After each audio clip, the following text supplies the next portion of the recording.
Buenas tardes, vamos a iniciar la clase de este día. Estábamos hablando en la clase anterior de los vicios del consentimiento, ¿se recuerdan, verdad? Y vamos a continuar hablando un poco de los vicios del consentimiento y de las características de los contratos. Entonces, vamos a hablar inicialmente de los vicios del consentimiento. Vamos a compartir pantalla para que... Quiero ver. No, permítanme. Ujú.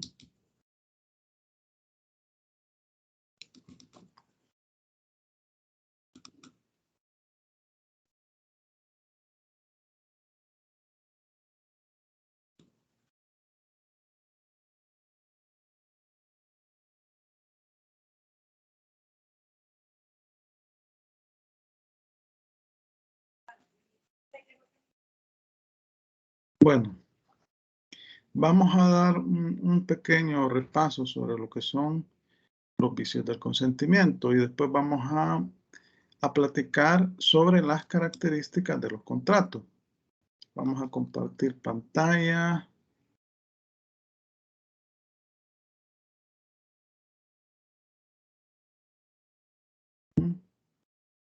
Aquí tengo el código civil.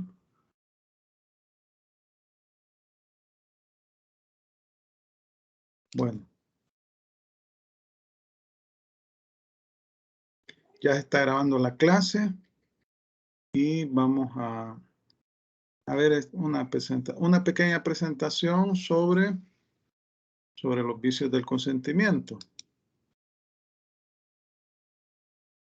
Estamos, ¿verdad? ¿Estamos por ahí?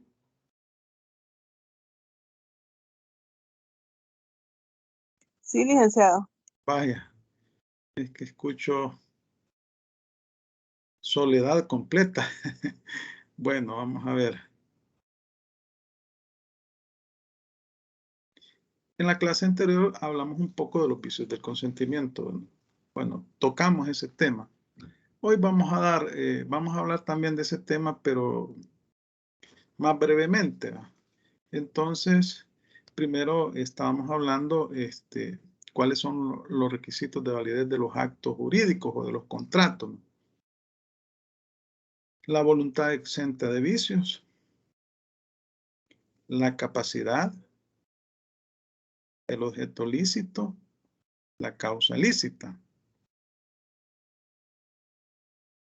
Entonces, habíamos dicho que la capacidad es la actitud legal que tiene una persona para poder obligarse por sí misma a adquirir derechos y ejercerlos por sí misma. Ese es el concepto en forma general, ¿verdad?, de lo que es la capacidad. Pero habíamos mencionado también que hay dos tipos de capacidad: capacidad de goce y capacidad de ejercicio. La capacidad de goce se tiene solo por el hecho de ser persona, es decir, la capacidad de poder adquirir derechos. En este caso hablamos de derechos patrimoniales, ¿verdad? Pero si solo se tiene la capacidad de goce y no la de ejercicio, estos derechos no se pueden ejercer. Para ejercerlos se necesita de un representante, un apoderado, un procurador. En cambio, la capacidad de ejercicio, habíamos dicho que la persona la puede ejercer, puede hacer valer sus derechos por sí mismo. Esa es la diferencia entre las dos capacidades, ¿verdad? Entonces, hablamos también del objeto lícito y de la causa lícita. Entonces, cuando hablamos de objeto, hablamos de la obligación misma. El objeto de la obligación es la intención de obligarse. Y poníamos el ejemplo de una compraventa, que una de las partes se obliga a entregar la cosa y la otra se obliga a pagarla, ¿verdad? O sea, el objeto es la obligación misma.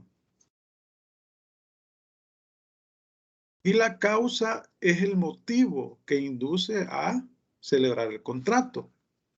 Entonces hablamos lícito. Entonces, cuando hablamos de lícito, en ambos casos, objeto lícito y causa lícita, estamos hablando de que no sea contrario al derecho, a las buenas costumbres, al orden público. Entonces, vamos a leer las disposiciones legales en el caso del objeto. Veamos. Aquí tengo yo el Código Civil, es del 1331 al 1337.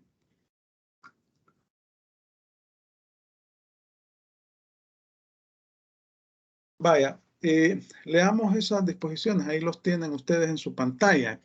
¿Quién me hace el favor de leer?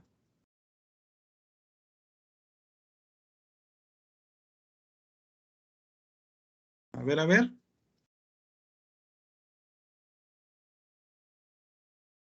Se los leo yo, licenciado. Vaya, por favor. Artículo 1331. Toda declaración de voluntad debe tener por objeto una o más cosas que se trata de dar, hacer o no hacer. El mero uso de la cosa o su tenencia puede ser objeto de la declaración. Artículo 1332. No solo las cosas que existen pueden ser objeto de una declaración de voluntad, sino las que se espera que existan, pero es menester que las unas y las otras sean comerciables y que estén determinadas a lo menos en cuanto a su género. La cantidad puede ser incierta con tal que el acto o contrato fije reglas o contenga datos que sirvan para determinarla. Si el objeto es un hecho, es necesario que sea física y moralmente posible. Es físicamente imposible el que es contrario a la naturaleza y moralmente imposible el prohibido por las leyes o contrario a las buenas costumbres o al orden público. Vaya, sobre este punto, las cosas futuras. Acá como ejemplo podemos poner que alguien vende su cosecha o la cosecha que va a obtener, ¿va? Hacer un contrato con otra persona y le está vendiendo los frutos futuros, pero que va a cosechar. Vaya, veamos el 1333. Artículo 1333. Hay un objeto ilícito en todo lo que contraviene al derecho público salvadoreño. Así, la promesa de someterse en El Salvador a una jurisdicción no reconocida por las leyes salvadoreñas es nula por el vicio de objeto. Artículo 1334. El derecho de suceder por causa de muerte a una persona viva no puede ser objeto de una donación o contrato, aun cuando intervenga el consentimiento de la misma persona, siendo en consecuencia nula cualquier estipulación que se celebre sobre el particular. Vaya, sobre este punto, bueno, la sucesión es la transmisión de los bienes de una persona por causa de fallecimiento, de muerte, ¿no? Entonces, para que se dé la sucesión, el causante debe de haber fallecido, ¿verdad? Pero si está vivo, la ley establece que es un objeto ilícito, que no puede ser objeto de una donación o contrato, aun aunque exista, bueno, que exista el consentimiento, o sea, no se puede hacer por causa de muerte a una persona viva, ¿va? 1335. Hay un objeto ilícito en la enajenación. Primero, de las cosas que no están en el comercio. Ajá, por ejemplo, esas especies en peligro de extinción, ¿verdad? O sea, las cosas que la ley prohíbe su comercialización o aquellas que son propiedad pública. Ajá. Antes que nada, licenciado, un paréntesis. Es que se me olvidó, ¿cómo se lee? ¿Primero o No, segundo vaya, o cómo? este es el inciso primero. Luego tiene el numeral primero, numeral segundo y numeral tercero. Eso, se Y me había olvidado. este es el segundo inciso. O sea que el inciso primero tiene tres numerales o tres ordinales. Vaya, prosiga, por favor. Va. Eh, de los derechos o privilegios que no pueden transferirse a otra persona. Ujú. Número 3, o lo voy a explicar esto, o sigo leyendo. No, siga leyendo. Lo hay también en la enajenación de las cosas embargadas por decreto judicial o cuya propiedad se litiga, a menos que preceda autorización judicial o el consentimiento de las partes. Pero aún sin estas condiciones no podrá alegarse lo ilícito del objeto contra terceros de buena fe, tratándose de bienes raíces, si la Litis, litis o el embargo no se hubiera notado con anterioridad a la enajenación. obviamente las cosas que se encuentran embargadas no se pueden vender, ¿verdad? Ajá. Tampoco Tampoco habrá, habrá objeto en la enajenación tratándose de los casos especificados en el artículo 721. bueno, no lo vamos a ver porque aquí solo estamos. Hasta el 1337 era, ¿verdad? Artículo Sí. 1336. El pacto de no pedir más en razón de una cuenta aprobada no vale en cuanto al dolo contenido en ella. Si no se ha condonado expresamente, la condonación del dolo futuro no vale. Ajá, el 1337. Hay asimismo objeto ilícito en las deudas contraídas en juegos de azar, en la venta de libros cuya circulación es prohibida por autoridad competente, de láminas, pinturas y estatuas obscenas, y de impresos condenados como abusivos de la libertad de la prensa y generalmente en todo contrato prohibido por las leyes. Vaya, entonces, ¿qué serán los juegos de azar? Como así como juego de naipes, no. Naipes, sí, los naipes. Esas loterías que se han fijado que en los mercados a veces hay loterías de cartones, ¿no? Esos son juegos de azar. Vaya, entonces decíamos que el objeto es la obligación misma, ¿verdad? Y debe ser lícito, o sea, no debe ser contrario a la ley, al orden público, a las buenas costumbres. Y ahí veíamos prohibiciones en relación a los juegos de azar, también en relación a ese tipo de pinturas, dice ahí que son pinturas, bueno, obscenas, dice. Se utiliza una terminología de hace 2 siglos, el Código Civil. Entonces, la causa también debe ser lícita. La causa es el motivo por el cual las partes se obligan, ¿no? Y estas se regulan en los artículos 1338 y 1339. Va otra persona que me lea el 1338 y el 1339. A ver quién me colabora. Yo le ayudo, licenciado. Vaya, vaya. 1338 y 1339, me dijo, ¿verdad? Sí, ajá. Artículo 1338. No puede haber obligación sin una causa real y lícita, pero no es necesario expresarla. La pura liberalidad o beneficencia es causa suficiente. Se entiende por causa el motivo inmediato que induce a contraer la obligación y por causa ilícita la prohíbe prohibida por la ley o contraria a las buenas costumbres o a la orden O al público. orden público.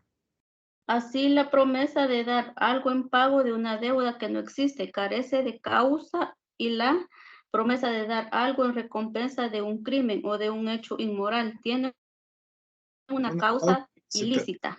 Como que alguien celebre un contrato por asesinar a otra persona, ¿verdad? Sería una causa ilícita, ese motivo de la celebración de ese contrato. El 1339. Artículo 1339. No podrá repetirse lo que se haya dado o pagado por un objeto o causa ilícita, a menos que haya buena fe por parte del que hace la donación o pago. Si hubiere mala fe por ambas partes, lo donado o pagado se perderá a beneficio de la instrucción pública. 1340 dice, los actos o contratos que la ley declara inválidos no dejarán de serlo por las cláusulas que en ellos se introduzcan y en que se renuncia a la acción de nulidad, ¿verdad? Si el contrato tiene objeto ilícito y causa ilícita, no dejará de serlo por cualquier otra cláusula que pretenda darle validez en el texto del mismo documento. Básicamente eso es lo que está regulando aquí la disposición legal. Vaya, entonces, decíamos que el consentimiento es el acuerdo de voluntades de dos o más personas con un objeto lícito. Ese es el consentimiento, es un acuerdo de voluntades, ¿no? De dos o más personas con un objeto lícito. ¿Y cuáles son las etapas principales para que se pueda perfeccionar el consentimiento? La primera es la oferta y la otra es la aceptación. La oferta es la exteriorización o declaración de voluntad unilateral y receptiva que tiene por destinatario al aceptante. Eso es la oferta, es decir, que la oferta es la propuesta que hace el ofertante a otra persona. La propuesta le ofrece determinados productos, determinados servicios, a cambio de contratar con esta persona. Entonces, esa es la oferta. Puede ser verbal, expresa o tácita. A una persona determinada o indeterminada, porque en el comercio se dan un montón de actividades, ¿verdad? Y puede ser completa o incompleta. Pero la cuestión es que la oferta es la propuesta que hace una persona a otra u otras personas con el objeto de vender sus servicios, sus productos y contratar con la otra persona. Los requisitos de la oferta deben formularse por una persona capaz. ¿Y qué será una persona capaz? ¿Qué decíamos? ¿Qué estábamos diciendo sobre esto en la clase anterior? A ver.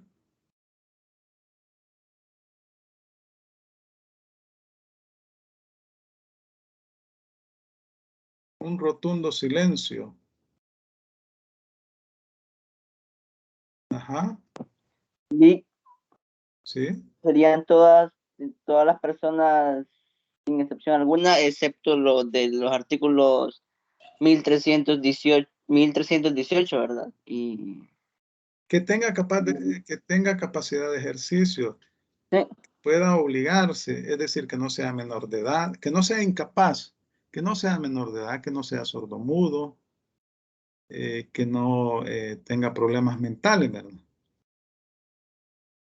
Debe hacerse con la intención de producir un vínculo jurídico. O sea, ¿cuál es el vínculo jurídico? La intención es un contrato. Aquí estamos hablando de materia contractual. Debe exteriorizarse, debe ser completa, clara, ¿verdad? En forma clara, especificando las características de lo que está ofreciendo, los productos o servicios que está ofreciendo. Debe ser voluntaria, debe estar exenta de vicios del consentimiento. y debe de ser dirigida a un destinatario y comunicarse a este, a una persona determinada, a un grupo de personas, ¿no? La aceptación es la respuesta que se espera obtener por la otra parte cuando recibe la oferta. El ofertante le entrega la oferta a la otra persona, que es el aceptante, y pues, verifica la oferta y si le parece, puede aceptarla, ¿verdad? Debe ser verbal o escrita, expresa o tácita, pura y simple o condicional, ¿verdad? Puede ser por escrito que le responda. Es que es lo normal que sucede cuando son empresas formales, ¿verdad? O contribuyentes formales, ¿verdad? Por escrito. Pero cuando es en el comercio, puede ser expresa o puede ser tácita. ¿Cuáles son los requisitos que debe reunir la aceptación para que se forme el consentimiento? La aceptación debe darse mientras la oferta esté vigente, obviamente, porque cuando le entregan una oferta a una persona, tiene un plazo de vigencia por la cuestión de los precios, ¿no? La variación de los precios, ¿no? En el mercado. Pues imagínense que los combustibles ahora cada 2 semanas están variando hacia arriba, ¿verdad?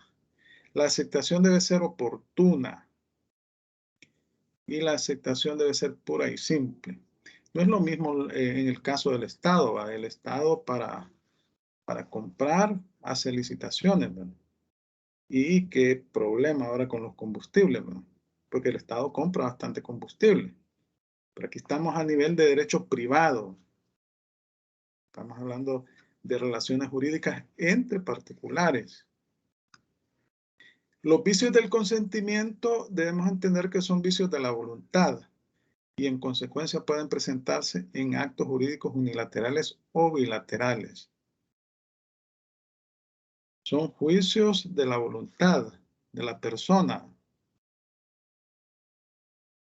El consentimiento debe ser libre y voluntario. Entonces ahí hablamos del error, es el concepto equivocado que se tiene de la ley, de una persona o de una cosa. Es el falso concepto de la realidad. Y teníamos el error de hecho y el error de derecho. El error de hecho es el concepto equivocado, la ignorancia que se tiene de una persona, de una cosa o de un suceso. Y se clasifica en error esencial, error obstáculo, error sustancial o determinante, error accidental o concomitante. Esta presentación yo se la voy a subir hoy mismo. Oye, error de Gracias, hecho. Lee. Sí, para que no se preocupen, porque este tema lo vimos ahí el martes, ¿no? Entonces hoy solo es un repaso. Error de hecho, el error esencial o error obstáculo, que importa la ausencia del consentimiento y acarrea por lo mismo la nulidad absoluta del contrato. El error sustancial o determinante, que supone la existencia del consentimiento pero viciado. Su efecto es la nulidad relativa del contrato. Bueno, en el caso de la nulidad absoluta es un vicio insubsanable. La nulidad relativa se puede subsanar. Bueno, pero eso posteriormente lo vamos a ver, ¿verdad? Error accidental o concomitante que no vicia el consentimiento y no afecta, por tanto, a la validez del contrato. Estamos hablando aquí de una clasificación meramente doctrinal, ¿verdad? Doctrinal, ¿verdad? Luego hablábamos de la fuerza, la presión ejercida sobre una persona por actos materiales o por amenaza para inducirla o consentir. Para inducirla a consentir. Entonces tenemos la fuerza material o física, que es cuando se causa un daño en la persona para obligarla a que consienta. Y la fuerza moral. Aquí es una presión psicológica. Se le amenaza, con base a amenazas, que se le va a causar un daño a la persona o a algún familiar cercano. Entonces esa es la fuerza. debe ser injusta o ilegítima. Es decir, no debe haber sido provocada, ¿verdad?, por la persona. Debe ser grave y debe ser determinante. Entonces, debe causar una impresión en la persona que está recibiendo la fuerza. Una persona de sano juicio, considerando su edad, su estado físico. Entonces, debe causarle una impresión, considerando también su salud mental, ¿verdad?, una impresión de tal envergadura que, bueno, lo obliga a contratar, ¿verdad? Se siente presionada la persona y no le queda más que contratar. Bueno, la prueba de la fuerza es quién la prueba, quién debe probarla, quién la sufre, ¿verdad? La ejerce la persona que se beneficia. El temor reverencial, ¿qué habíamos dicho que era el temor reverencial?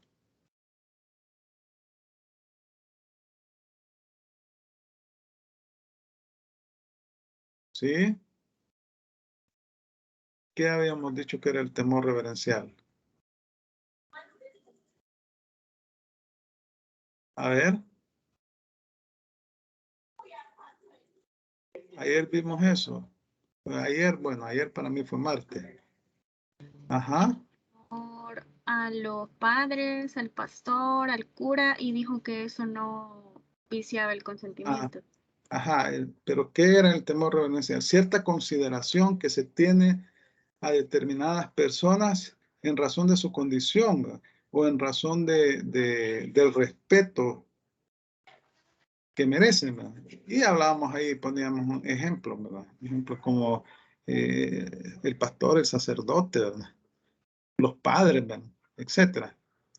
Y los efectos que produce la fuerza, bueno, puede ser una nulidad del consentimiento, del contrato, perdón, porque lo que hace es vicia el consentimiento, la fuerza vicia el consentimiento.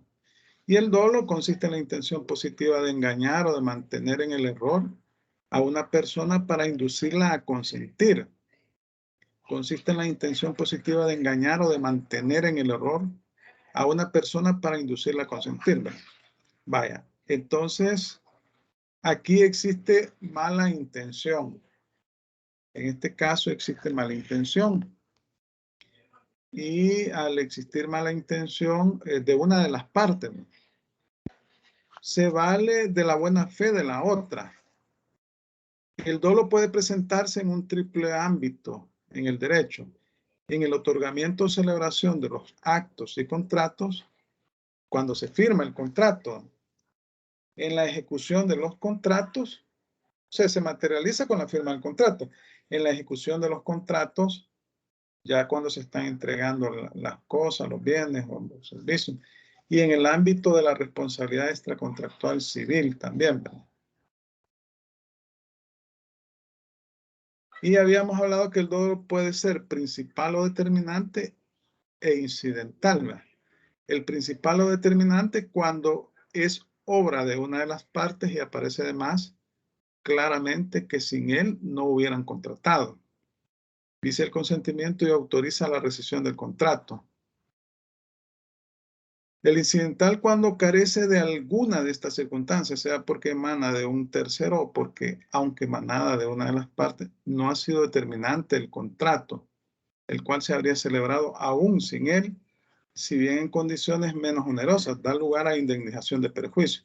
O sea que el dolo principal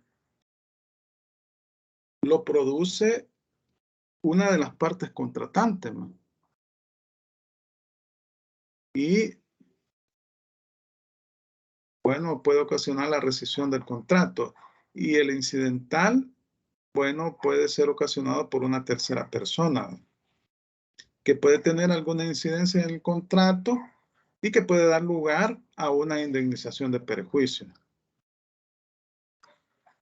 Vaya, bueno. Ahora vamos a ver las características de los contratos. Quiero decirles o recordarles que el examen está programado para el día martes, ¿verdad? Para el día martes está programado el examen. Ya está elaborado el examen y pues se va a subir para que ustedes lo realicen el próximo martes en la hora clase. Bueno, 4 horas se autoriza el examen. Sería de 6:40, 7, 8, 9 a 10:40. Licenciado, perdón, Ajá. una preguntita. ¿Va a Sí, estar 4 horas y cuánto tiempo va a regalar para la poder hora de la clase, contestarlo? o sea, 1 hora y media, es verdad. 1 hora 30 Sí. minutos. Sí, eso. Ah, Eso. ok. Bueno, así lo hacen siempre ustedes, ¿verdad? La hora de la clase. Pero lo van a poder hacer Sí, en el transcurso de 4 horas, ¿verdad? ok. Bueno, esta presentación la tenía elaborada la licenciada Karen Guerra. Características de los contratos. Ella ya les había explicado toda esta temática de los contratos, ¿verdad? Los tipos de contratos, etcétera, así en forma general, ¿verdad? Entonces, vamos a platicar un poco de esto de las características. Se abordarán las características generales de los contratos establecidos en el Código Civil a partir de la clasificación.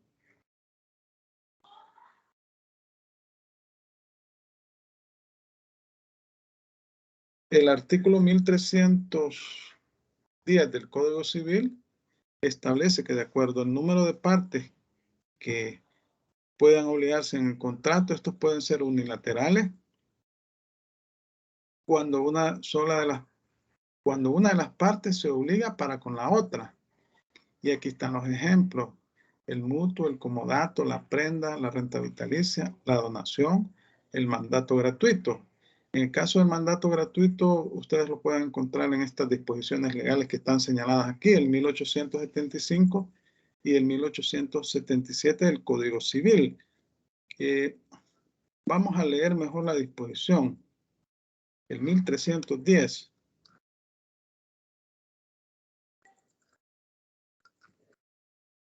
Vamos a buscar acá. Vaya, alguien que me lea el artículo 1310.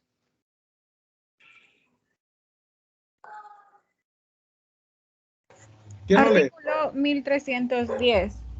El contrato es unilateral cuando una de las partes se obliga para con otra que no contrae obligación alguna, y bilateral cuando las partes contratantes se obligan recíprocamente. Vaya, entonces tenemos dos tipos de contratos, ¿no? Los unilaterales y los bilaterales. En el caso de los unilaterales, las partes se obligan mutuamente, pero en este caso no como deudor o acreedor, ¿no? O no como acreedor y deudor. Dice que una de las partes se obliga para con otra que no contrae obligación alguna. Bueno, siempre son los contratos, siempre se establecen entre obligaciones entre las partes, pero en este caso no es en la condición de acreedor y deudor, ¿verdad? Y bilateral cuando las partes contratantes se obligan recíprocamente como acreedor y deudor, ¿verdad? Entonces,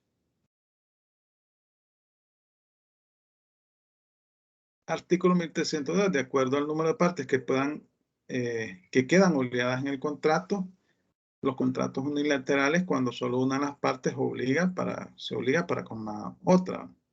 Y los ejemplos son el mutuo, el comodato, la prenda, la renta vitalicia, la donación, el mandato gratuito.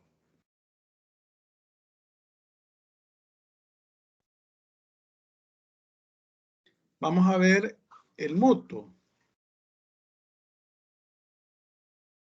Vamos a leer el artículo 1954 del Código Civil. Vamos a buscar por aquí. 1954. Quiero ver aquí.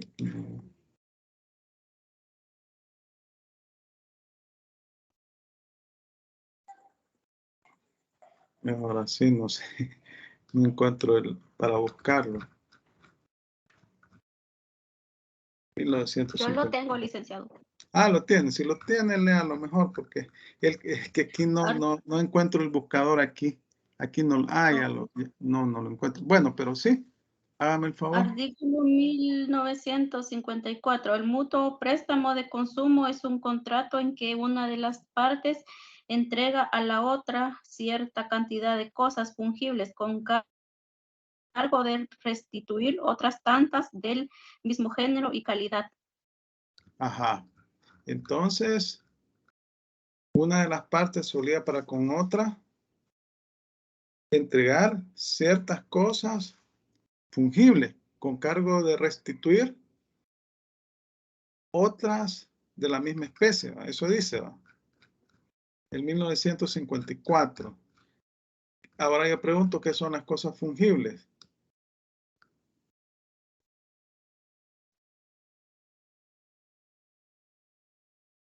Ajá. ¿Qué serán las cosas fungibles?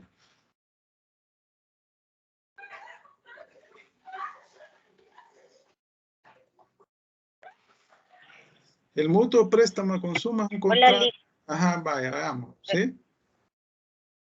Sí, entiendo como fungible todo aquello que se puede tocar y que está también lo intangible, ¿verdad? Que es lo que no se puede tocar. Eso es lo que me recuerdo. No sé si estoy bien.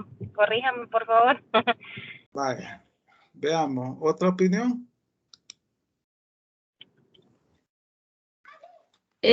Serían los bienes muebles para los que se puede hacer uso adecuado a su naturaleza o pueden ser reemplazables. Vaya, a que las cosas Los fungibles son los que ¿sí? se consumen con el uso. Sí, Yo recuerdo. eso es. Son aquellas cosas Ajá. que se pueden consumir por su uso. Y el ejemplo clásico es el dinero, ¿verdad? ¿Verdad? Entonces dice, el mutuo préstamo de consumo es un contrato en que una de las partes entrega a la otra cierta cantidad de cosas fungibles con cargo de restituir otras tantas del mismo género y calidad.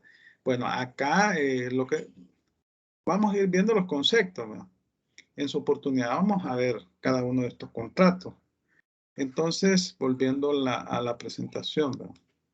¿Cuáles son las características de este contrato? Es consensual, aquellos para cuya validez no se requiere la observancia de una forma, sino únicamente el consentimiento de las partes presentes, ausentes, y ya lo manifiestan de modo expreso tácito. O sea, una formalidad es que sea, si se exigiera una formalidad, es que sea en escritura pública, pero aquí no se exige ese tipo de formalidad.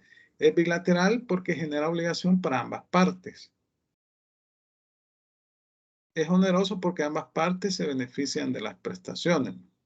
Entonces, ya estamos hablando que el mutuo es un préstamo.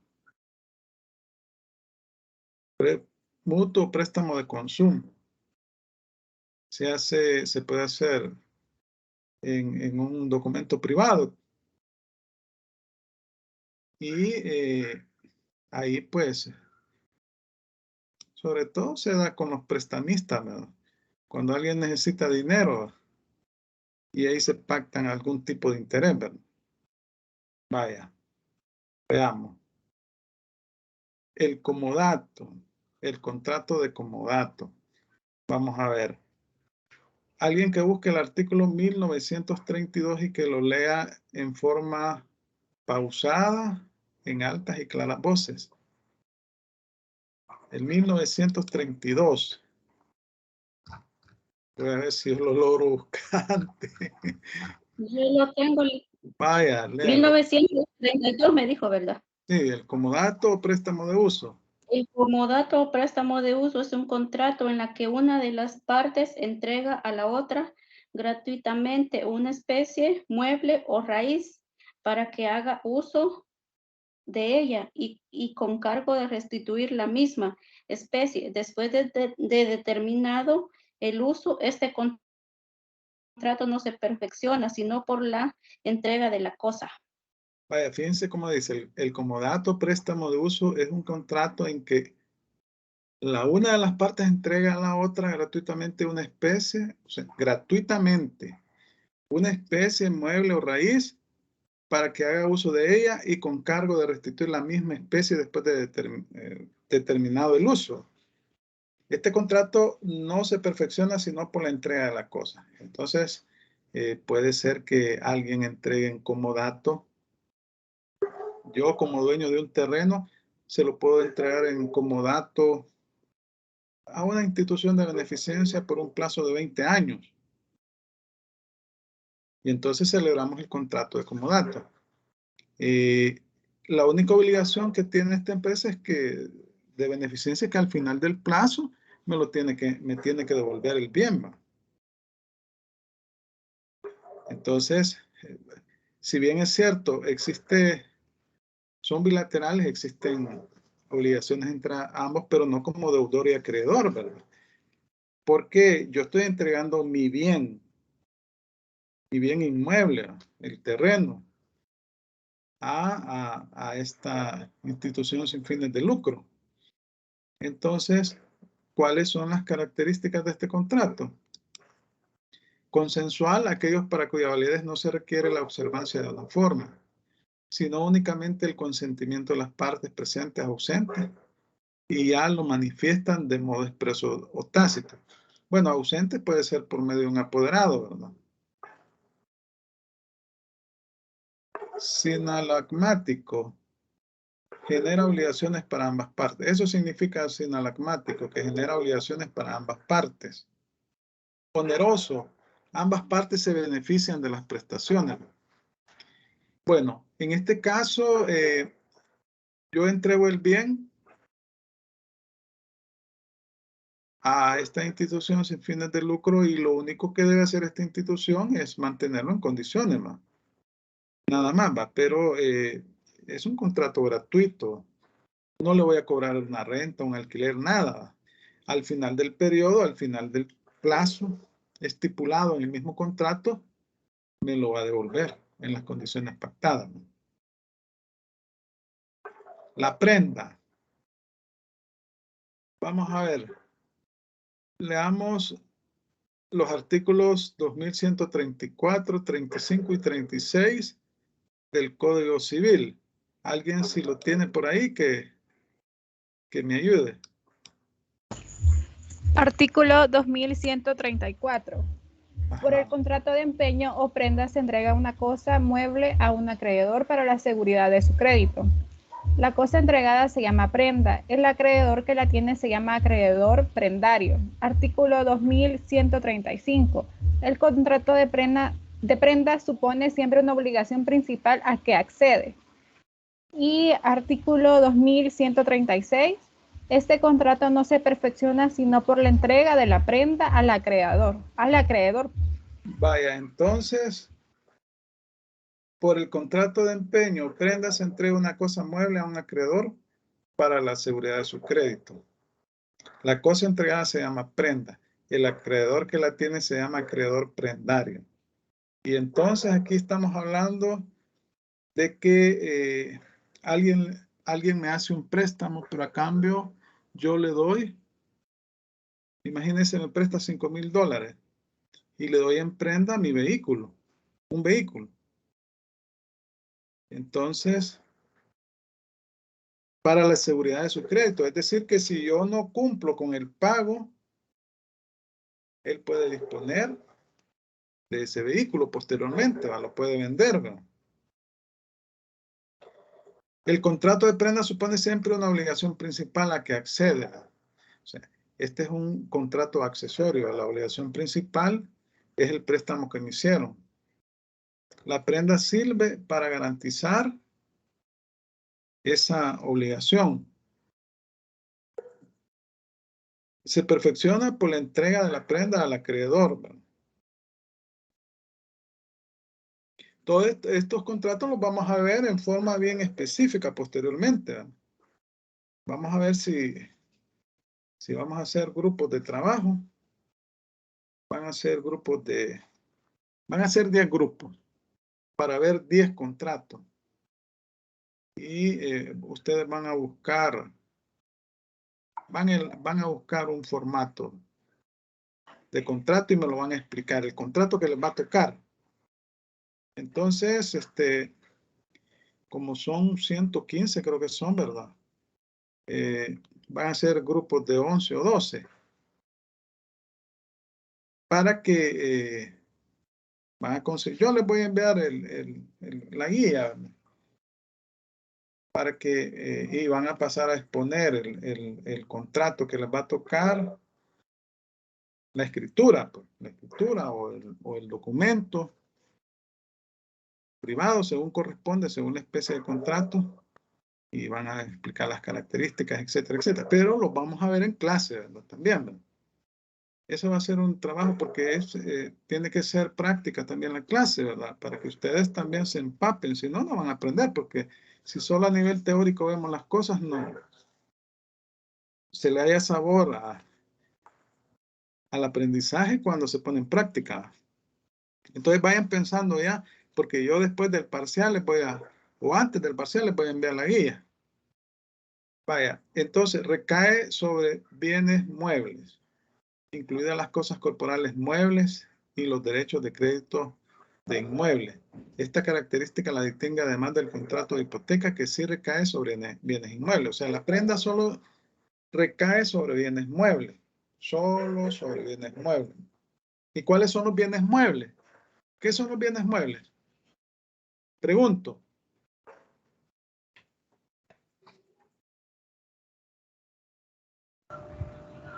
Son los bienes que pueden trasladarse.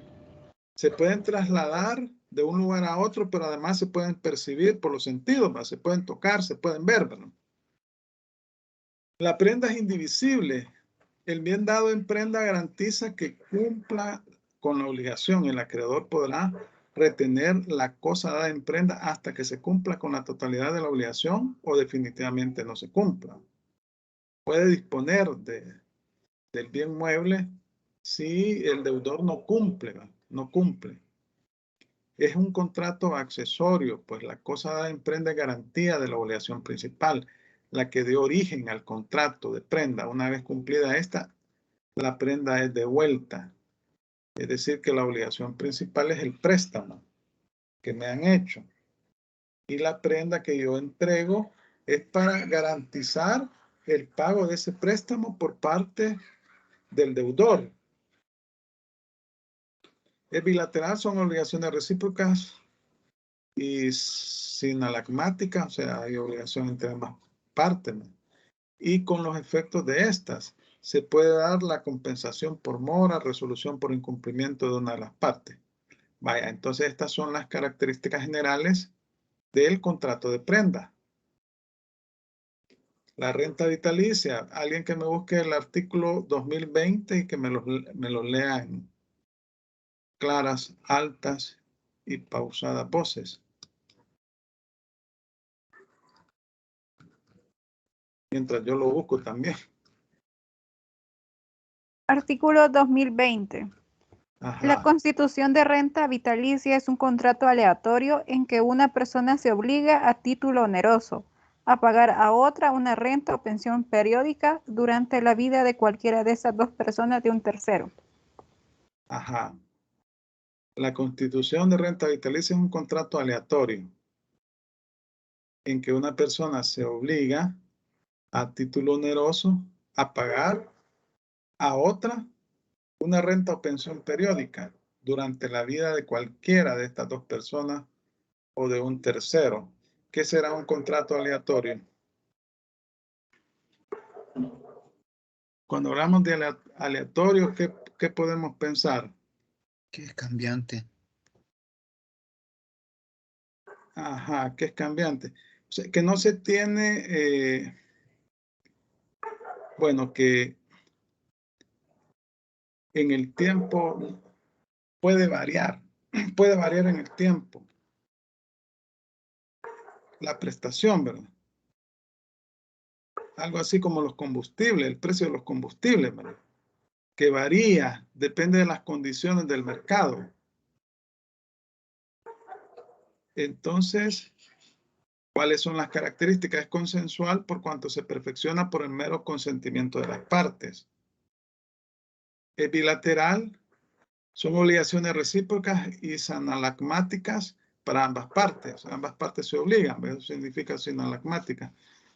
Y con los efectos de estas se puede dar la compensación por mora, resolución por incumplimiento de una de las partes. Oneroso, ambas partes reciben beneficios.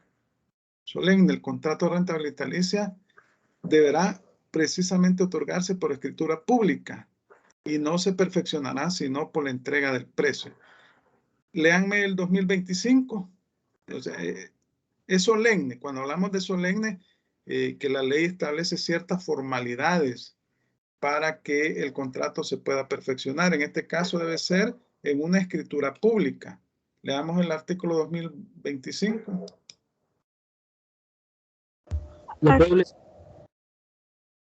Sí, léanlo. Lo lee la compañera. Vaya. Artículo 2025. El contrato de renta vitalicia deberá precisamente otorgarse por escritura pública y no se perfeccionará sino por la entrega del precio. En este contrato podrán constituirse hipotecas u otras seguridades para el pago de la renta. Entonces, aquí estamos hablando de una solemnidad, ¿verdad?, que debe hacerse en escritura pública, una formalidad que se encuentra establecida en la ley. Como les digo, esta presentación hoy mismo se la voy a subir para que ustedes la lean y se vayan empapando de las definiciones, de la cuestión doctrinaria. Vaya, la donación. Alguien que me busque el artículo 1265 de la donación.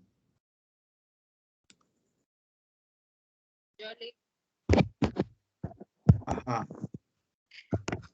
Dice título 12 de las donaciones entre vivos. Artículo 1265. La donación entre vivos es un acto por el cual una persona transfiere gratuita e irrevocablemente una parte de sus bienes a otra persona que la acepta. Ajá. Entonces, ¿en qué consiste ese contrato? A ver, explíquemelo. Eso consiste, licenciado, en que una persona me lo va a conferir a mí, pero es algo bilateral porque yo tengo que aceptarla. Sí, Por acepto la ejemplo, donación o no la acepto. imagínese que yo le done una casa a usted. Sí, Ajá, entonces usted, el único requisito que le exige la ley es que su tengo consentimiento que sea aceptarla. libre, ¿verdad? Sí. Y porque puede ser que usted no la quiera aceptar, porque se puede dar ese caso. Entonces, debe de aceptar la donación. Entonces, si le dan una casa donada, se hace en escritura pública porque la ley exige esa solemnidad y además se debe de inscribir en el registro de la propiedad raíz e hipoteca. Así se... Licenciado, ¿Sí? aquí dice que irrevocablemente, ¿verdad? Yo Sí. tenía entendido que existía donación revocable y donación irrevocable. La revocable es cuando hablamos de testamento o cuando se puede, el contrato se puede revocar, básicamente. En esos casos se habla de donación revocable. En el caso de la donación irrevocable es donación entre vivos. O sea, todavía no ha fallecido la persona y le dona, Ok. a usted. Estamos hablando de una casa, ¿verdad? Y no se puede revocar. Hay ahí hay una condición ahí que ya la vamos a ver. Es hábil para donar entre vivos toda persona que la ley no haya declarado inhábil. Bueno. Es capaz de recibir entre vivos toda persona que la ley no haya declarado incapaz. Ajá, entonces, veamos. Vamos a ver. Es gratuito porque le están regalando la casa. Es irrevocable en principio, pues por ingratitud puede ser revocada. Y ahí leamos el 1299. Leamos el 1299. Dice, artículo 1299, la donación entre vivos puede revocarse por ingratitud. Ajá, Inciso 2. Se ajá. tiene por acto de ingratitud cualquier hecho ofensivo del donatario que le hiciere indigno de heredar al donante. El donatario es quien recibe. Ese es el único caso. Por ingratitud. Vaya, entonces veamos las características del contrato que están aquí. Es principal, es un contrato que no depende de otro para existir, como el caso de la hipoteca o de la prenda, que son contratos accesorios. Consensual, debe existir consentimiento del donante como del donatario. Unilateral, la obligación principal es para el donante, que es la de entregar el bien dado en donación. Estamos hablando de contratos unilaterales. Todos estos que hemos visto son unilaterales, ¿verdad? En el sentido de que una parte es la que se obliga en forma principal, aunque tengan obligaciones ambas, ¿verdad? Ambas partes, pero no se da una obligación como la que se da entre acreedor y deudor, ¿verdad? De ejecución instantánea es aquel en que la realización de las prestaciones debidas se lleva a cabo en un mismo momento, en la época señalada al efecto, o sea, al momento de la donación, ¿no? Al momento de la firma del contrato. Pero claro, se debe de inscribir en el registro para que se dé la tradición, o se dé el traspaso de la propiedad. Solemne, pues deben de llenar ciertas formalidades como cuando se realiza la donación de un bien inmueble, que hay que hacerlo para que valga por escritura pública, además de la inscripción en el Centro Nacional de Registro. Aquí tenemos las disposiciones legales, ¿no? 1279, 1280 y 1283, leámosla.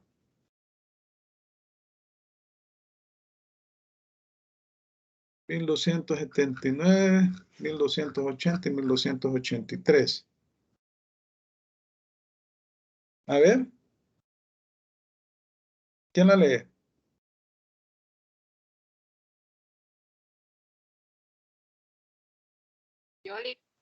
¿Vale? Artículo 1279. No valdrá la donación entre vivos de cualquiera especie de bienes raíces si no es otorgada por escritura pública.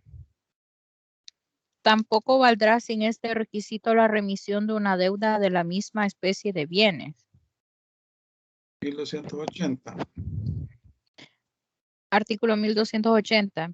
La donación a plazo o bajo condición no producirá efecto alguno si no constare por escritura privada o pública en que se exprese la condición o plazo, y será necesaria en ella la escritura pública en los mismos términos que para las donaciones de presente.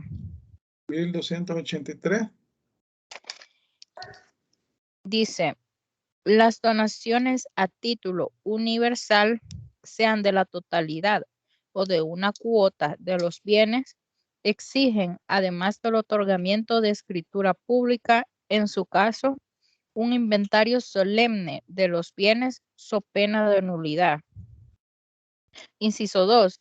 Si se omitiere alguna parte de los bienes en este inventario, se entenderá que el donante se los reserva y no tendrá el donatario ningún derecho a reclamarlos. Vaya. Aquí lo estamos viendo, como les decía, las características principales del contrato, en términos generales. Estos contratos los vamos a ver en forma específica.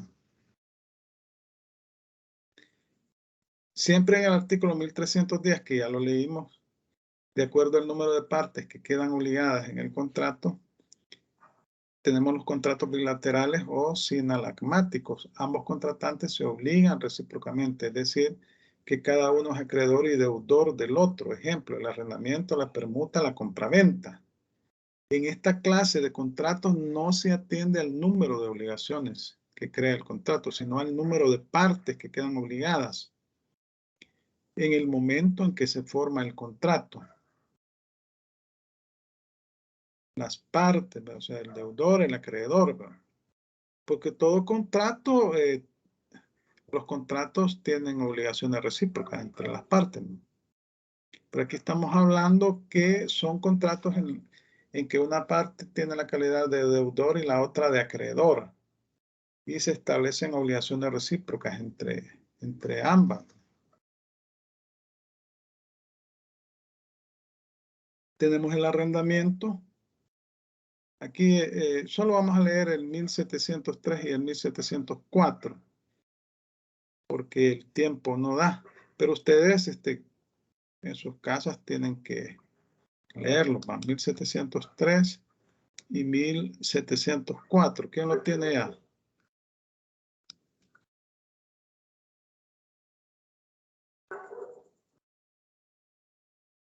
¿Quién lo tiene?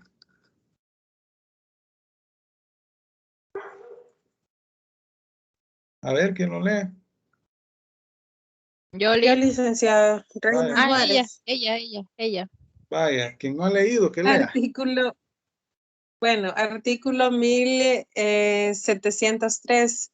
El arrendamiento es un contrato en el que las dos partes se obligan recíprocamente, la una a conceder el goce de una cosa o a ejercer una obra o prestar un servicio. O ejecutar una obra o prestar un servicio. Sí, prosiga. Ajá, o prestar un servicio. Y la otra a pagar por este goce, obra o servicio, un precio determinado. Deberán constar por escrito los arrendamientos cuyo precio total o único excede de 200 colones, o sea, indeterminado. Y aquellos en que se hubiere estipulado un precio periódico que exceda de 200 colones en cada periodo, no siendo admisible en estos casos la prueba testimonial, sino en conformidad a lo prescrito en el artículo 1582. Vaya, y el 1704. Ahorita. Artículo 1704. Son susceptibles de arrendamiento todas las cosas corporales o incorporales que puedan usarse sin consumirse, excepto aquellas que la ley prohíbe arrendar, y los derechos estrictamente personales, como los de habitación y uso. Puede arrendarse aún la cosa ajena, y el arrendamiento de buena fe tendrá acción de saneamiento contra el arrendador en caso de evicción. Puede arrendarse aún la cosa ajena y el arrendamiento de buena fe y el arrendatario. Estamos hablando de dos sujetos, el arrendante, que es el dueño del bien, y el arrendatario, que es la persona que se obliga a pagar el precio por el arrendamiento. De buena fe tendrá acción de saneamiento contra el arrendador en caso de evicción. Aquí es cuando... Licenciado. ¿Sí? Ajá. Discúlpeme. Soy Violeta, perdón. Una pregunta en base a este artículo. Mire, perdón mi ignorancia, no sé qué es saneamiento. Sí, eso es lo que iba a explicar. El saneamiento. lo que hablan el saneamiento de evicción. Es decir, que cuando por circunstancias ajenas, en este caso al arrendatario, como que dice, puede arrendarse a una cosa ajena. El dueño del bien inicia acciones legales para recuperarlo o acciones para, le pide el bien en este caso sería al arrendante, porque estamos hablando de una cosa ajena. Y entonces eso implica que el arrendatario se va a ver violentado en su derecho, o sea, afectado en su derecho, porque lo más probable es que el dueño le va a decir que desaloje, ¿verdad? Entonces, pero él celebró el contrato con el arrendante que no era el dueño del bien. Entonces, cuando se da el saneamiento de evicción, implica que en este caso el arrendante debe de responderle al arrendatario por los daños y perjuicios que le pueda ocasionar la restricción de ese bien. También se puede dar cuando el bien está hipotecado, ¿verdad? Y se inicia una acción legal por la persona que lo tiene hipotecado el bien, ¿verdad? Por el banco, digamos, porque no ha cumplido con el pago, se retrasó en el pago de la deuda principal, ¿verdad? Porque la hipoteca garantiza una deuda. Entonces, la persona que está viviendo en el inmueble se ve afectada. Entonces, el saneamiento de evicción es que debe responderle por los daños y perjuicios que se le han ocasionado a esta persona por la restricción legal o por vía judicial que pueda tener el bien inmueble en este caso. Es Eso exigible, licenciado, en un juzgado de lo civil. sí, Siempre. tiene que seguir el proceso legal, ¿verdad? No es de hecho, es de derecho. Sí, tiene que contratar abogados. Aquí estamos hablando código civil, ¿verdad? Serían Sí. los tribunales civiles y mercantiles, ¿verdad? Donde se debe de ejercer esa acción. Pero eso es el saneamiento de evicción, ¿verdad? Debe responder por los daños y perjuicios que le pueda ocasionar a la otra persona como que celebraron el contrato como consecuencia de la restricción de la propiedad del bien. Eso sería. Vaya, entonces vamos a ver aquí cuáles son las características de este contrato. Es bilateral, son obligaciones recíprocas y sinalagmáticas para ambas partes, y con los efectos de estas se pueden dar la compensación por mora, resolución por incumplimiento de una de las partes. El ejemplo clásico es el arrendamiento de inmuebles, ¿no? Se hace un contrato de arrendamiento, y ahí se estipulan las cláusulas, en caso de mora, etcétera, etcétera. Oneroso, ambas partes reciben beneficios. Consensual, aquellos para cuyas validades no se requiere la observancia de una forma, sino únicamente el consentimiento de las partes presentes o ausentes, y ya lo manifiesta de modo expreso. No se requiere que se elabore en escritura pública, se puede hacer en un instrumento privado. La permuta, alguien que me lea el 1687.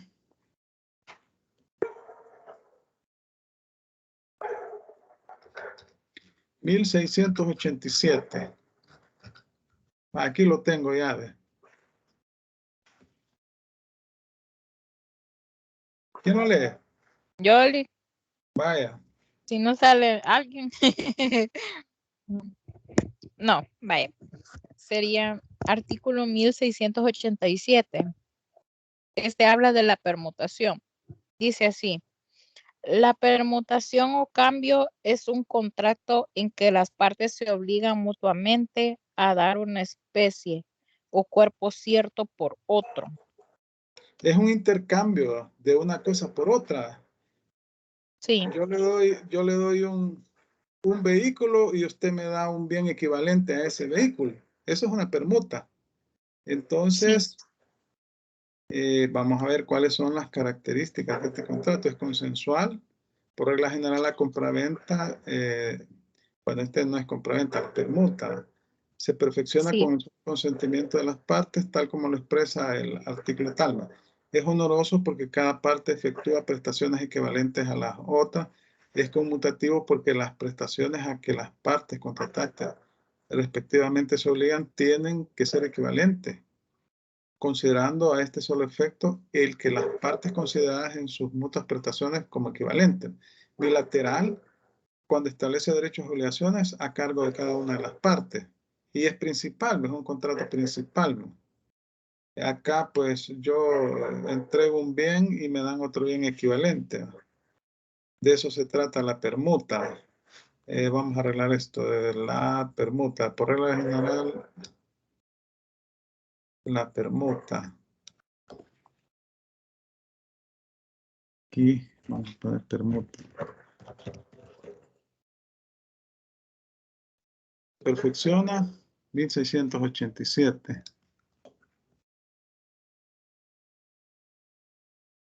Vaya. Lo vamos a guardar también. Luego tenemos la compraventa.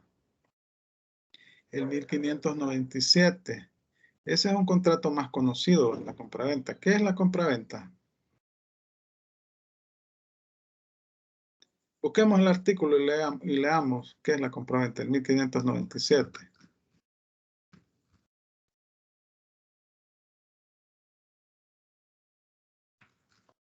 (1597) Compraventa.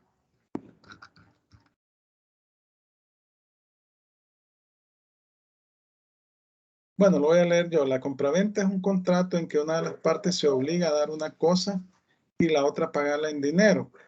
Aquella se dice vender y esta comprar. El dinero que el comprador da por la cosa vendida se llama precio. Vaya, eso es un contrato de compraventa. ¿Cuáles son las características del contrato de compraventa? Es bilateral. Existen obligaciones recíprocas entre ambas partes, conmutativo, porque las prestaciones a que las partes contratantes respectivamente se obligan tienen que ser equivalentes. Considerando a este solo efecto el que las partes consideran sus mutuas prestaciones como equivalentes. Es decir, yo entrego una cosa y a cambio me dan dinero en efectivo, ¿verdad? O me dan dinero. Esa es una compraventa. Principal, celebrado el contrato de compraventa, este subsiste por sí mismo y sin necesidad de otra convención. Consensual, por regla general, la compraventa se perfecciona con el solo consentimiento de las partes. Oneroso porque cada parte efectúa prestaciones equivalentes a la otra. Esas son las características de la compraventa. Veamos.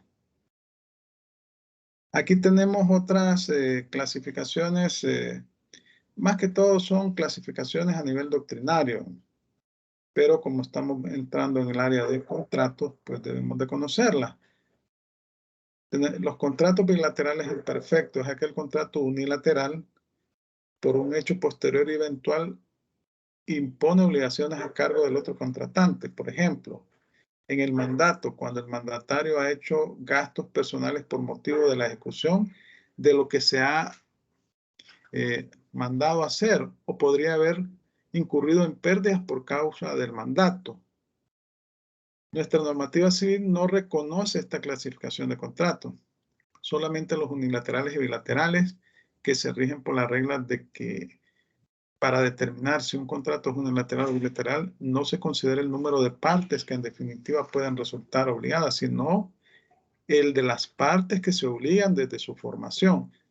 Vaya, ¿qué será el mandato?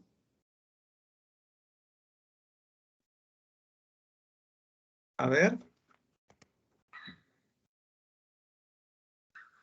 ¿Qué entendemos por mandato?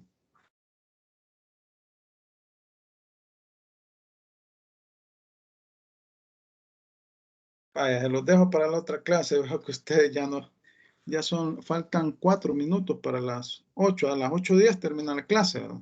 Entonces vamos a avanzar acá. Y en la otra clase les voy a volver a preguntar qué es el mandato. Contrato gratuito, 1311. Atendiendo a la utilidad que reportan los contratantes, tenemos contratos gratuitos o de beneficencia y contratos onerosos. El contrato gratuito de beneficencia, esta clasificación atiende a la utilidad que obtienen los contratantes.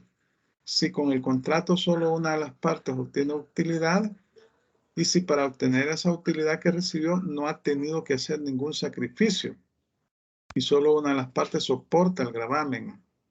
El mutuo sin interés. Aquí yo hago un préstamo, pero no cobro intereses. La donación. En el contrato de donación, una parte está entregando un bien, la otra la recibe. Lo único que se le exige a la otra parte es su consentimiento, el comodato. ¿Qué habíamos dicho que era el comodato? Ajá. ¿Qué dijimos que era el comodato?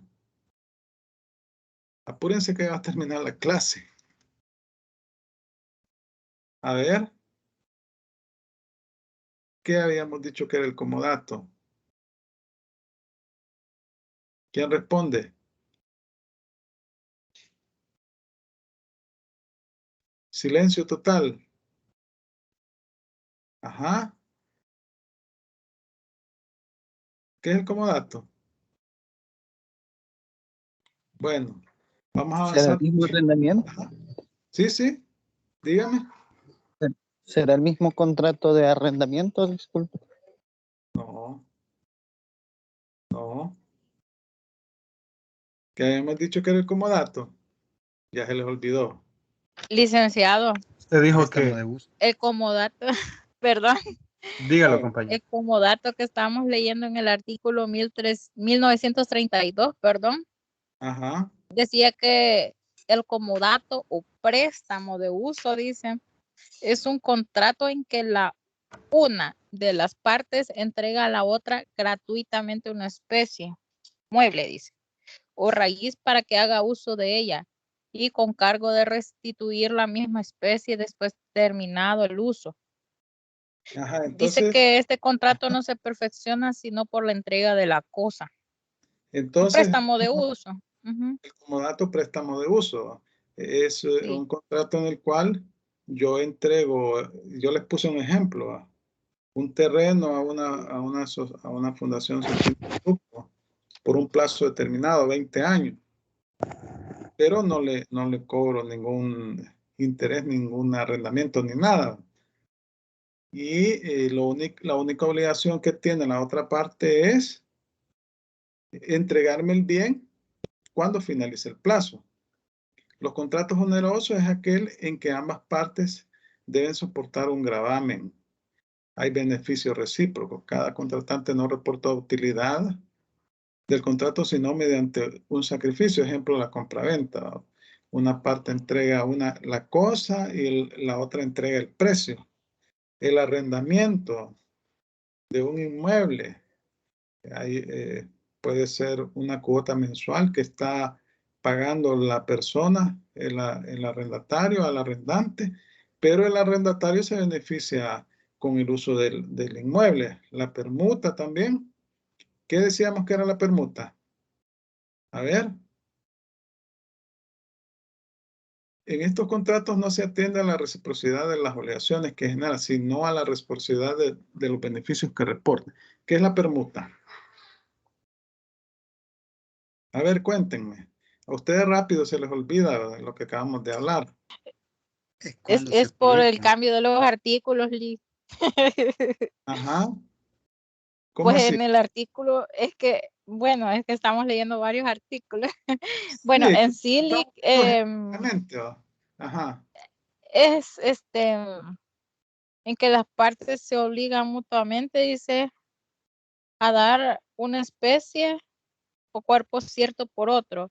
Naturaleza. Sería, vaya, me va a transferir el dominio de algo. Entre un caballo y usted me da una yegua. Sí. Es como un cambio. Es Sí. un cambio, dice el compañero, ajá. Así Sí, es. sí, o sea, Sí. yo entrego una cosa de la misma naturaleza por otra cosa y me entregan una cosa similar, ¿verdad? En estos contratos no se atiende a la reciprocidad de obligaciones que genere, sino a la reciprocidad de beneficios que reporte. Estas son clasificaciones doctrinarias, ¿no? Licenciado, ayer el mandato Ajá, está en el artículo 1875. ajá, ¿y qué es el mandato? A ver, cuénteme. Dice que el mandato es un contrato en que una persona confía la gestación de uno La o más gestión, negocios. la gestión de uno más negocios. Sí, perdón, Sí, perdón, ok. La gestión de ajá, uno o más negocios a otra, que se ajá, hace cargo de ellos por cuenta y riesgo de la primera, dice. Pero ujú. dice también en el artículo 1876, y no estaba, tenía mis dudas, tenía miedo de equivocarme, pero ay, me voy a arriesgar, dije yo, ni modo. Bueno, este artículo dice, la persona que confiere el encargo se llama comitente o mandante. Mandatario, mandante, sí, el otro se llama Mandante, sí. mandatario. Ajá. Ajá, entonces aquí dice que puede ser un apoderado, procurador, en general mandatario. Generalmente, Mandante, mire, en las sí. empresas, generalmente usted puede dar la gestión de sus negocios a una persona de su confianza, que es la persona que va a dirigir los negocios y le tiene que dar cuentas a usted, ¿verdad? Usted tiene, no tiene tiempo usted y, bueno, hace un contrato de mandante y ahí, pues, esta persona dirige sus negocios a cambio de pactan un precio determinado. Ahora, si le causa algún perjuicio, debe responder por los daños y perjuicios, ¿no? Eso es el mandato. Vaya, contratos onerosos conmutativos. Bueno, los contratos onerosos atendiendo a la equivalencia, las prestaciones se subdividen a su vez en contratos onerosos conmutativos, cuando cada una de las partes se obliga a dar o a hacer una cosa que se mira como equivalente a lo que la otra parte debe dar o hacer a su vez, es decir, que las prestaciones de las partes se miran como proporcionadas a lo que la otra parte ha dado o ha hecho. Ejemplo, la compraventa, la permuta. En la compraventa yo compro un vehículo que vale $45,000. Entonces, me entregan la cosa, yo entrego el equivalente en dinero. La permuta, volvemos a la permuta. Contratos onerosos aleatorios. Cuando el equivalente consiste en una contingencia incierta de ganancia o pérdida. Eso es la característica de los contratos aleatorios, que existe una contingencia incierta de ganancia o pérdida. Es decir, que para que la prestación de una de las partes dependa de un acontecimiento incierto, esta prestación, ganancia, no la pueden conocer los contratantes desde su celebración. Ejemplo, la renta vitalicia, el seguro, el juego, la apuesta. Existe la posibilidad de que pueda ganar o perder la persona, ¿verdad? Algo así como sucede con el famoso Bitcoin, ¿verdad? Que es de un día para otro, no, de horas, de minutos, varía, ¿verdad? Varía. Entonces, estos contratos, esa característica tiene, o sea que dependen de una contingencia incierta de ganancia o pérdida. Casi todos los contratos onerosos son conmutativos, los aleatorios son la excepción. Los contratos conmutativos pueden ser rescindidos por lesión. Esto de la lesión es, bueno, en estos casos existe un perjuicio para uno de los contratantes, ¿no? Y entonces debe de responder el que ha causado el perjuicio al que lo sufrió, ¿verdad? Entonces, esto se llama, en estos casos, es lo que se denomina lesión. Atendiendo a cómo subsisten, se dividen en contratos principales, que estos son, que no dependen de ninguna condición para existir, ¿verdad? No son contratos accesorios, ¿verdad? Subsisten por sí mismos.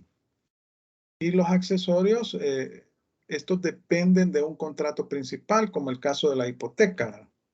la fianza, las cláusulas penales que se establecen en los contratos como una especie de, bueno, no podría decir sanción, sino que una especie de compensación por algún tipo de infracción al contrato. Eso es la cláusula penal. Esta clasificación es importante por cuanto lo accesorio sigue la suerte de lo principal. Si se extingue la obligación, se extingue la hipoteca en los contratos accesorios. Por ejemplo, usted hace un préstamo al banco para adquirir una casa y al mismo tiempo hace una hipoteca el banco para garantizarse el pago.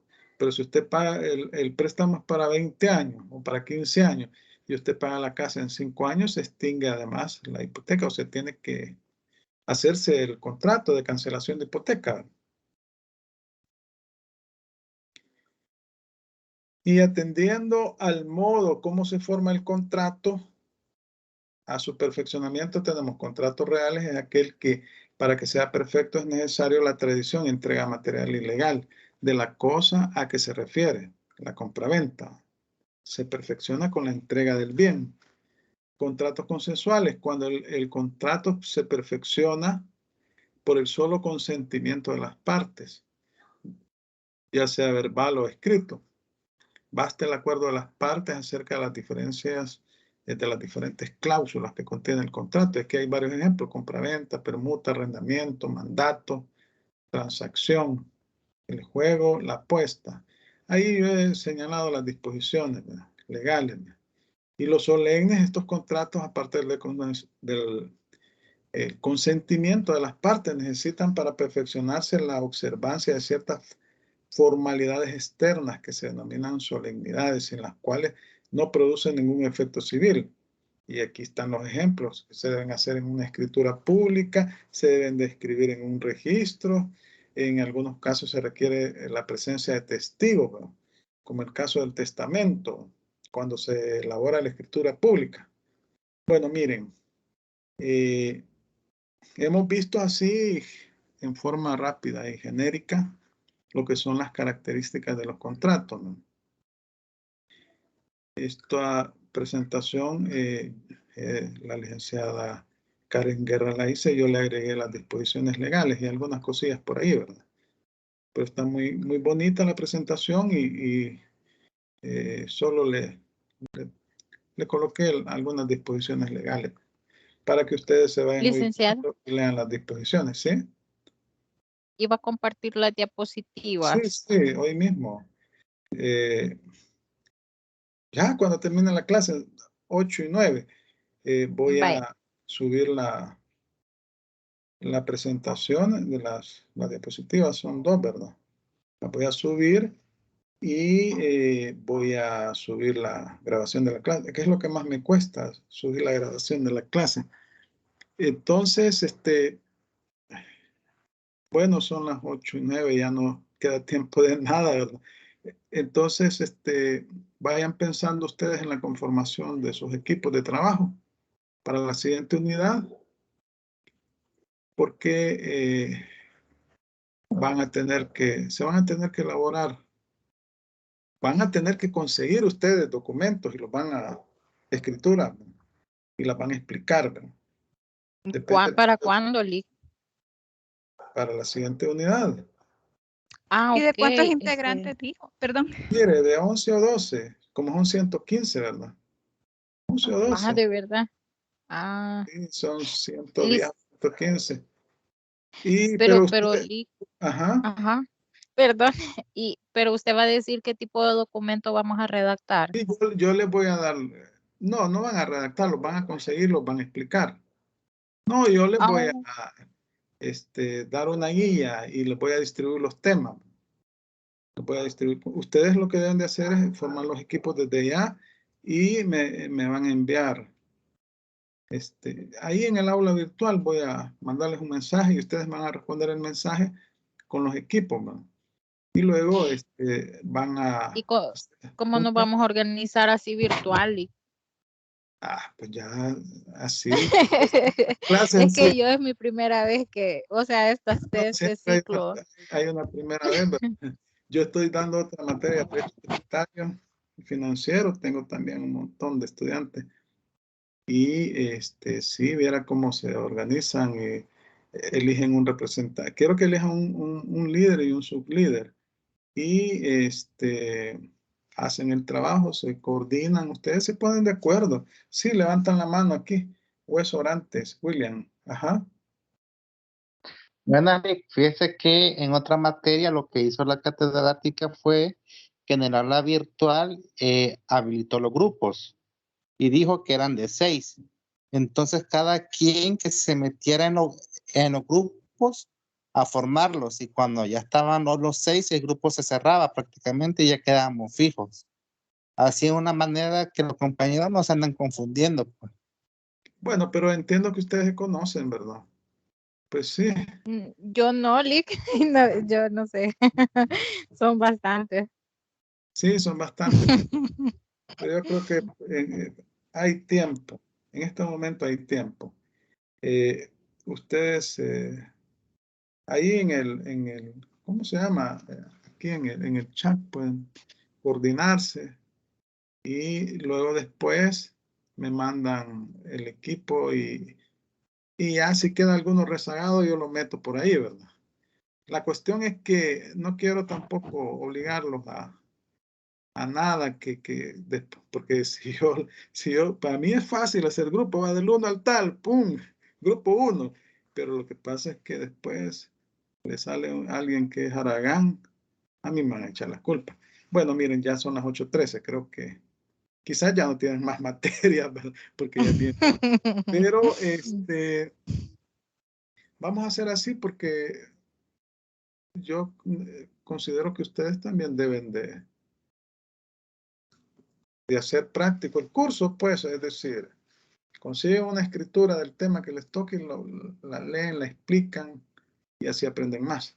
Vaya, gracias por su atención, pasen una feliz noche y nos vemos. No, el martes tienen examen, el jueves nos vamos a ver, ¿verdad? Muchas gracias por su atención. Gracias, Lick. Bueno, Gracias, buenas noches, Lick. bueno. Buenas noches. Buenas noches. Buenas noches, Lick.